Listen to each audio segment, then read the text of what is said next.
Hello, fight fans. You're welcome to Kevin Skills TV.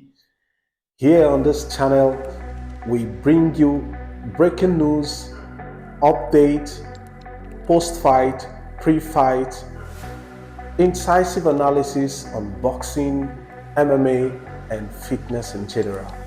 If this is the first time you're connecting to this channel, we urge you to please subscribe. Don't just end up subscribing.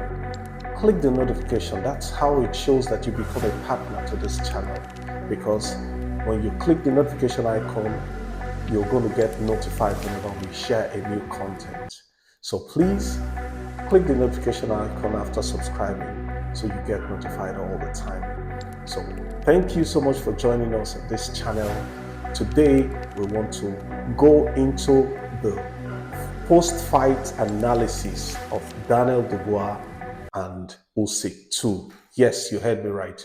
Daniel Dubois and Usyk 2. That's what boxing pundits, boxing analysts, and sports fans, other boxing enthusiasts have been talking about. The fight may have come and gone, but the intricacies surrounding the outcome before the fight, during the fight, and after the fight is still. So today we want to give our own opinion of what contributed to the outcome, the factors that contributed to Daniel Dubois being knocked down in the 5th round of the Usyk Dubois 2 encounter. So stay tuned. We're just going to give you a preview of the fight itself, so you look at it just in case you didn't see it when it took place. So you see the preview, then we come back. When we come back, we start our analytic breakdown on the factors that we believe, based on our analysis and also the opinions of other boxing pundits that we've interviewed on this channel.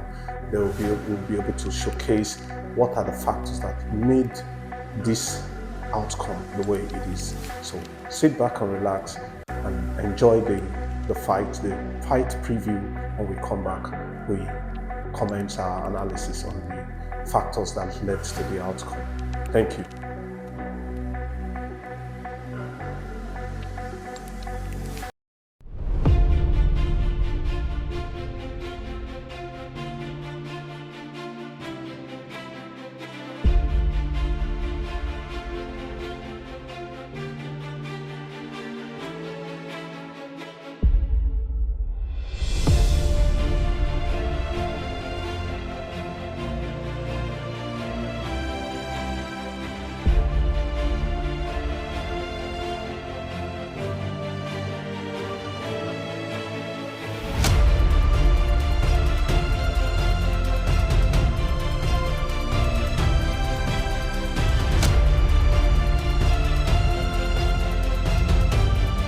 Hello, fight fans. Welcome back.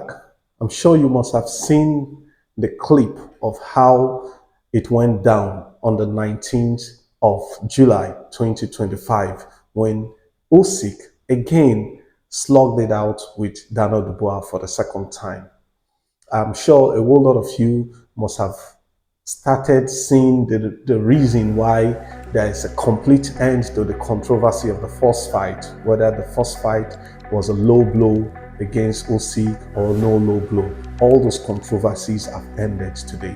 So today on KSTV here, we want to discuss certain factors that we thought are the reasons behind Daniel Dubois' defeat.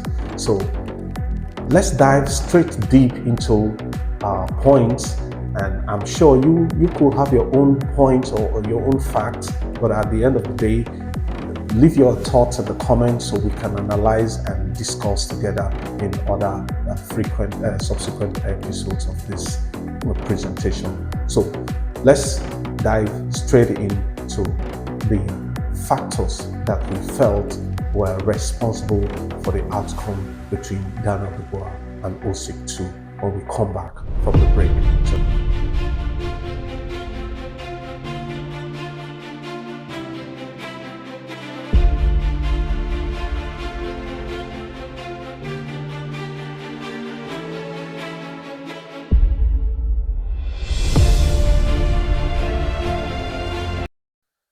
Hello, fight fans. You're welcome back from the break.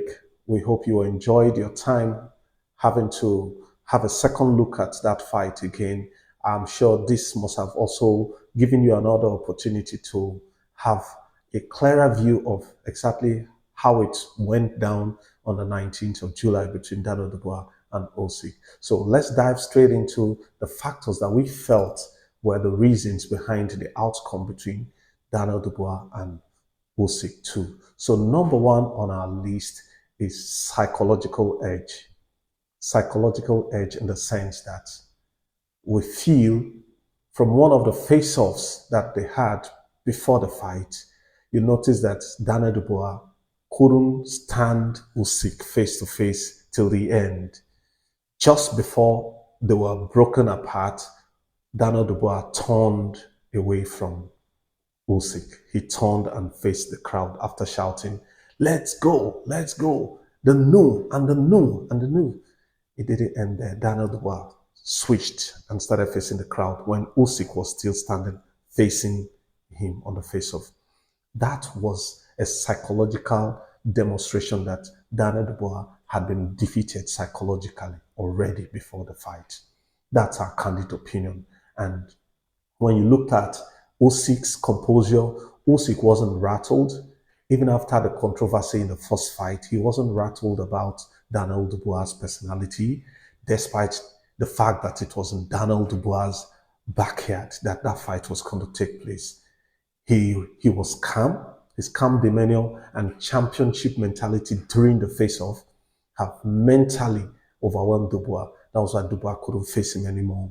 He had to switch and start facing the crowd, raising his hands like this. So that was the first defeat that Usyk had over Daniel Dubois.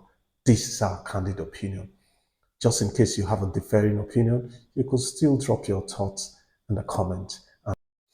Okay, I know some people may not agree with us on our first point, which was psychological edge that Usyk had over Daniel Dubois that played out in that face of where Dubois had to switch and start facing the crowd, even when they are yet to be broken apart by the people who conducted the face-off. That's number one.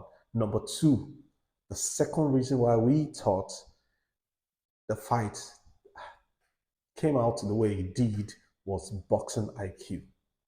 Usyk had a higher level of boxing IQ. In fact, the boxing IQ between Usyk and Daniel Dubois is not at the same pedestal. If you look at the history of the two fighters, that Usyk's ability to read Dubois, adjust to his reading, and anticipate punches were crucial in the whole fight. That's why sometimes you see Dubois overstretching and trying to catch Usyk, and on the process exposes his jaw. From the first round, second round, third round, even before he got knocked down, he was always being overwhelmed by Usyk's boxing IQ, and that was a serious problem too. And the boxing IQ of Usyk, maybe from his amateur background, he helped him to set traps for Dubois, using feints and manipulated paces. Those were really factors that troubled Dubois, and Dubois was always, in fact, without any disrespect to Dubois, Dubois was virtually fighting like he was an amateur in that fight. That's our candid opinion, with all due respect to Dubois, and we can give it to Dubois that Dubois is a strong force when it comes to the heavyweight ranking, because he has one of the greatest tools for a heavyweight boxer, which is the power in his right hand. So Dubois is. This is not a scenario or an opportunity to belittle him or to write him off or something. It's just our candid analysis based on the researches we have done after looking at that fight over and over again. So boxing IQ was one. The second factor that that contributed to the outcome of Daniel Dubois versus Usyk 2. The third point that we want to go straight right in is ring generalship. Ring generalship. Usyk's ring generalship was far ahead of that of Daniel Dubois. And that was why Usyk controlled the pace in the ring, dictated where the fight happened. Even when Daniel Dubois was on the front foot, Usyk was still dictating the pace of the fight. That was why sometimes Daniel Dubois, even after trying to be offensive, you see him backtracking because Usyk, Usyk's ring generalship enabled him to be able to dictate the pace in the ring. Then he also made Dubois follow him rather than letting Dubois settle into an offensive rhythm. Yes, we saw that repeated itself from the second round, third round, even into the fourth round and the fifth. That ring generalship was one factor that Usyk used to outwit Daniel Dubois. We would like to go straight into the fourth reason, the fourth factor that we feel from our analysis of uh, watching that fight over and over again. Our findings and our analysis of that fight, watching it over and over again, we could categorize it as boxing technique. Yes, boxing technique.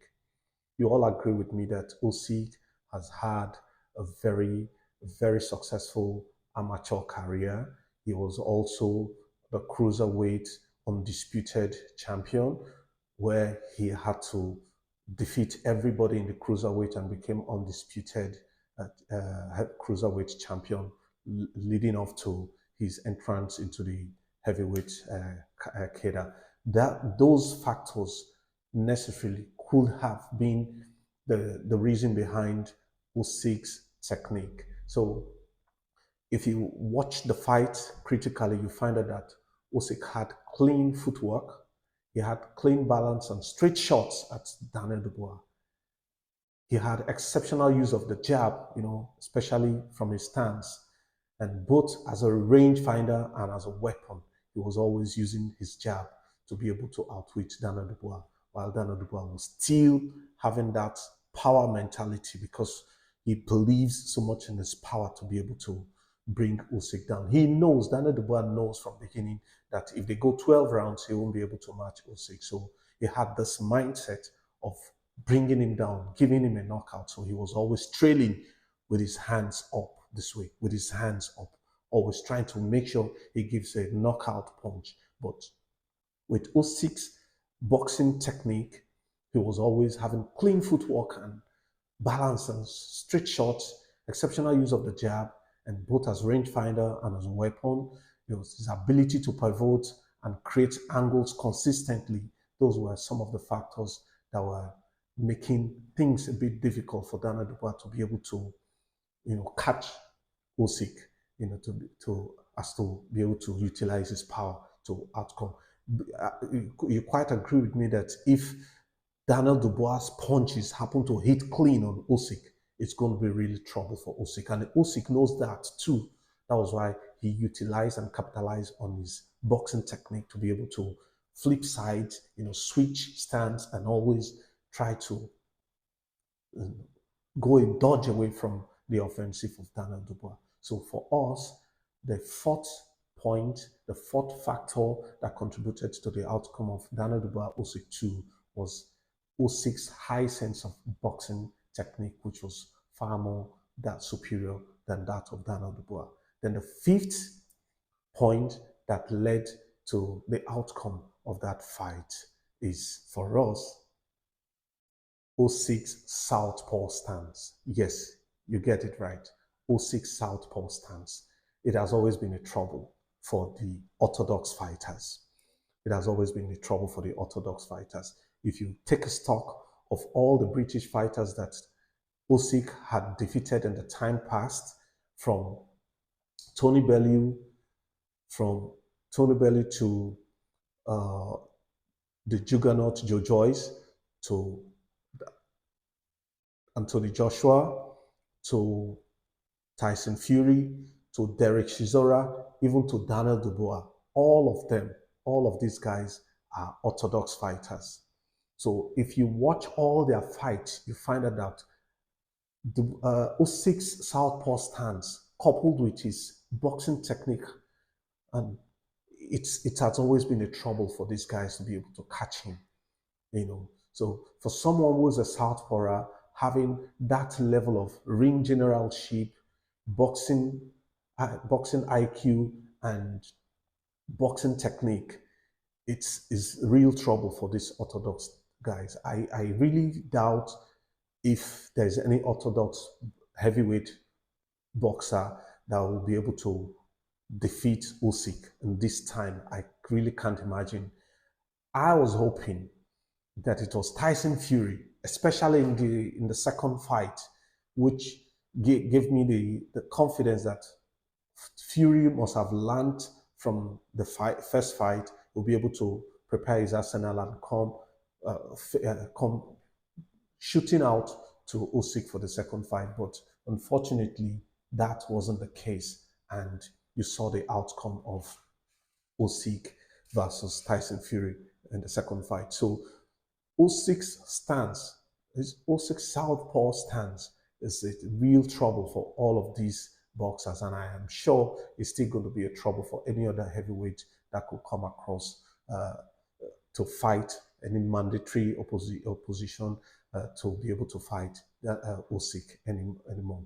So these 5 points, ranging from boxing, ring generalship, boxing IQ, boxing technique, southpaw stance are some of the factors that we feel are the contributing factors that led to the outcome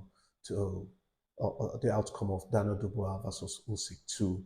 If you think otherwise, if you think there are other reasons, other factors that led to the outcome, you could do well to drop your thoughts in the comment.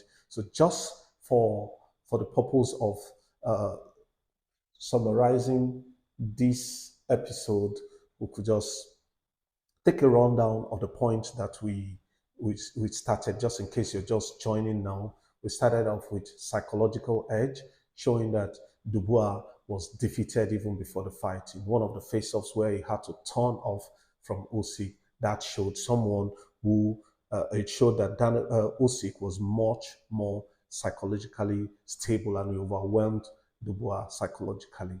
Now, the second point that we talked about was boxing IQ, maybe from his amateur experience and his amateur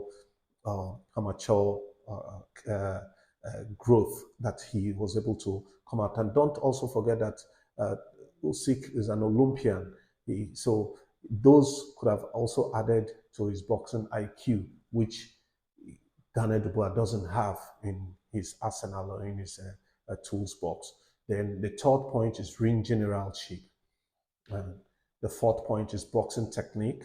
And the fifth is his southpaw stance, which has always been a trouble for all the other British fighters that he has fought in the past. So these are just our thoughts on the outcome of that, that translated to the outcome of Daniel Dubois being knocked down in the fifth round of the second fight. And this has completely settled the controversy around the low blow claim in his first fight, whether it was a low blow or no low blow. For us, we believe that was not a low blow. That was not a low blow for us. We sometimes feel if it were possible for VAR to also be applicable to boxing, where incidences before the referee gives his final verdict, he gets an opportunity to go look at the screen, do proper analysis, and give his result or give his verdict in company of the third or the video assistant referee. That could also be something that can make boxing a little bit more cleaner, a little bit more devoid of some kind of officiating errors that we've seen in the past. So for us, that first fight, that punch that Daniel Dubois gave to Usyk wasn't a low blow, but it is what it is. And this second fight has been an opportunity for Usyk to settle that scores. And that's where we are. And we want to draw the curtain on this episode